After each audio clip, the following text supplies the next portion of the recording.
believing in earlier revelations as well is important, such as the Torah and the Gospel and the Quran.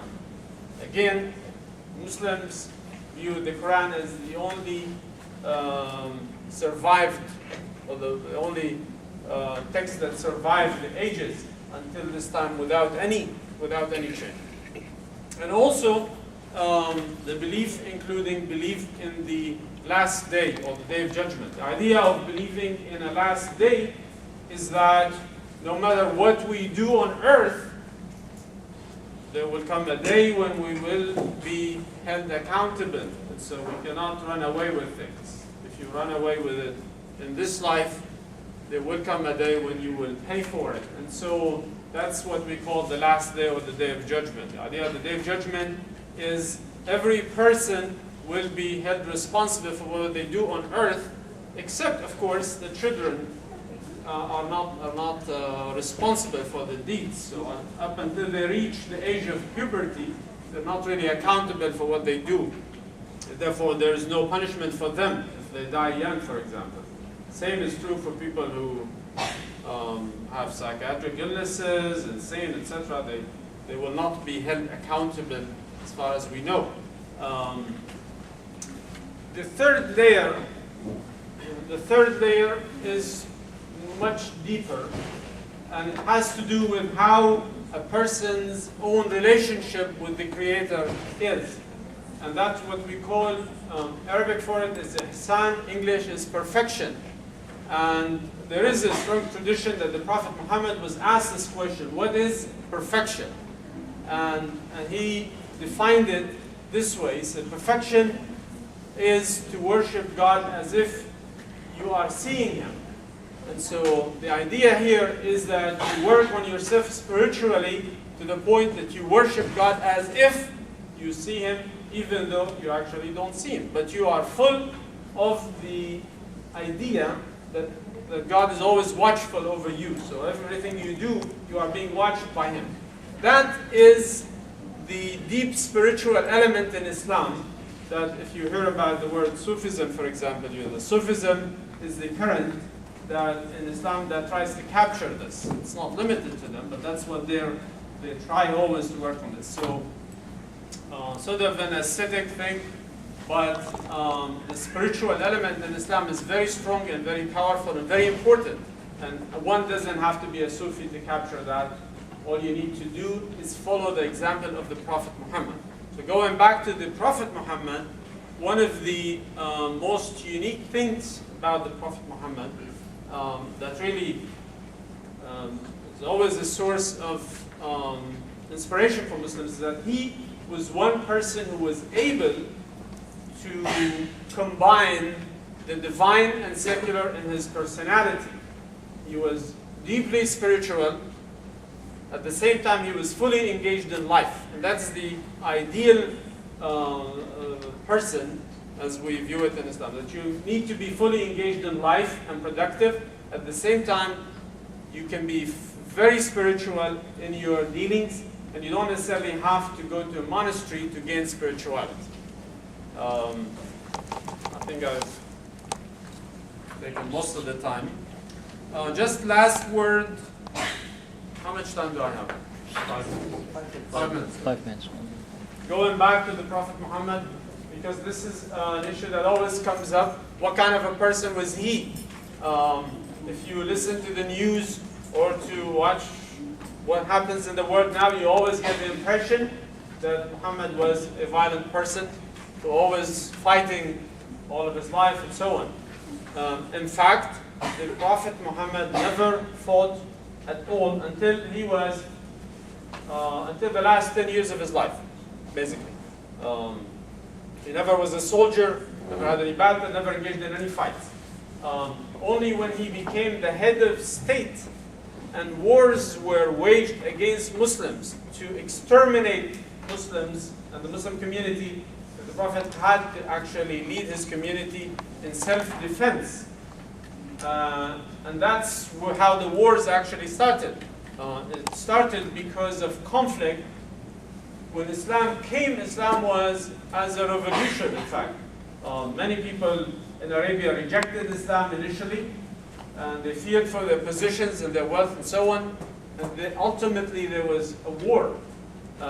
Most of the wars that erupted, which were not like we know war now, they were not like tens of thousands of people killed. In those, they were small wars, but nevertheless they were called wars. But they happened because of aggression that happened by the enemy of Muslims against the Muslim community. There was actually invasions after invasions. Muslims had to respond to survive the onslaught. And not all the wars were won by Muslims. There were many Muslim casualties, but eventually the Prophet Muhammad and his community were victorious, and Islam spread in his life throughout Arabia. In fact, at the time of his death, most of Arabia had come to Islam. I did my own research into this, and I counted the number of casualties in all the wars that were fought. And there were actually a very good record kept for all the casualties, even names, to this day. And I found that in all the wars, there was no more than 1,500 people killed from both sides. By just comparison, the Civil War in the United States resulted in 600,000 deaths. Of course, in the life of the Prophet Muhammad, by the time this was over, which lasted only 10 years, or perhaps a little longer, most of Arabia had become Muslim. All the warring tribes before Islam became one community with one mission for the whole world. Therefore, within 100 years of the death of the Prophet Muhammad, there was a Muslim empire, a Muslim civilization, excellent in all aspects of civilization. It all was inspired by one person, the Prophet Muhammad. If it were not for him, none of that would have happened. It was actually centuries that followed that were dominated by Islam. It's not just politically, but also science, philosophy, and what have you. I conclude with this. Thank you very much for your attention.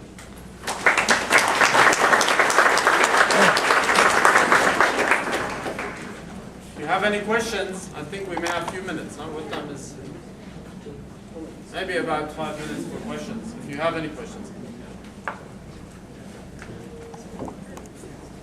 Yes, sir. Dr. Khalid, I have a question. It's really a question for me. Many people don't know that in Quran there's a whole chapter that is called Mary, after the mother of Jesus Christ. And that chapter begins with speaking about John and the birth of John. And as you know, most of Quran is narrated from a third-person point of view. So it says, he went there, he did this, and he did that. And when it talks about John, I believe it's the same John that we have in the Bible.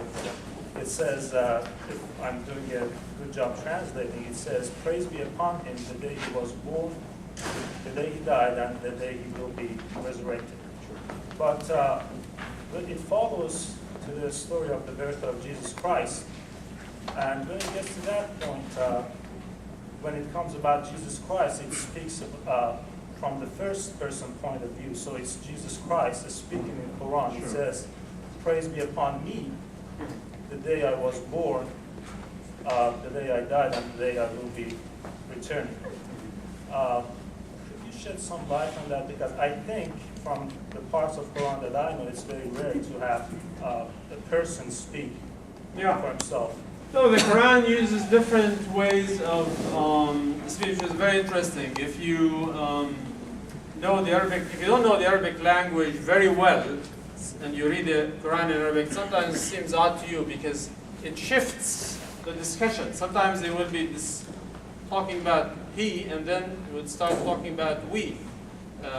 But in the case that you mentioned, talking about John, the reason it says peace be upon him is because this is a dialogue that takes place between God, assuming here it was an angel talking to the father of John the Baptist, who was Zechariah.